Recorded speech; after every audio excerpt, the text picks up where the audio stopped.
ထမင်းစားရင်စီးကျူဖြစ်မယ်ဒီလိုပြောတဲ့အခါသင်ကတွေးပါလိမ့်မယ်ထမင်းကအချိုမှမဟုတ်တာဘာဖြစ်လို့စီးကျူဖြစ်ရမှာလဲတကယ်တော့ထမင်းကကျွန်တော်တို့ရဲ့ခန္ဓာကိုယ်ထဲကိုရောက်သွားတဲ့အခါမှာထမင်းထဲမှာပါတဲ့ဂစီဓာတ်တွေကဂလူကို့ဆိုတဲ့တခြားဓာတ်အဖြစ်ပြောင်းသွားပါတယ်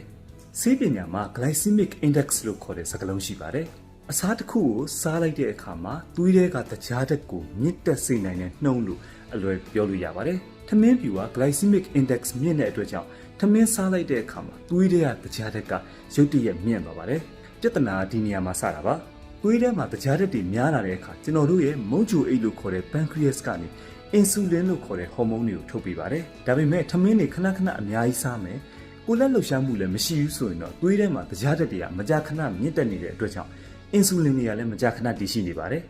ဒီအချိန်မှာ cell တွေကအင်ဆူလင်တွေကိုခဏခဏမြင်ရပါများတဲ့အခါမှာပိတ်ပြီးတော့ဂရုမစိုက်တော့ပါဘူးဒါကို insulin resistance လို့ခေါ်ပါတယ်အဓိပ္ပာယ်ကတော့သွေးထဲမှာတခြားဓာတ်တွေများနေတယ်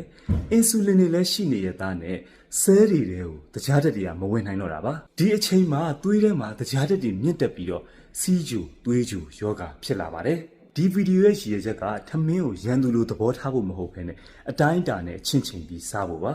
ထမင်းစားတဲ့အခါမှာပကံကိုတဝက်ဝက်လိုက်ပြီးတော့အဲ့ဒီတဝက်ကိုဟင်းသီးဟင်းရွက်တွေထည့်ပါကြံတဲ့ပကံတဝက်ကိုအသားနဲ့ထမင်းအာလူးစားတဲ့ကာဘိုဟိုက်ဒရိတ်တွေထည့်ပါထမင်းပြူကိုစံလုံးညုံနဲ့ရောစားတာမျိုးဒါမှမဟုတ်ရင်အစားထိုးပြီးစားတာမျိုးလုပ်ပါ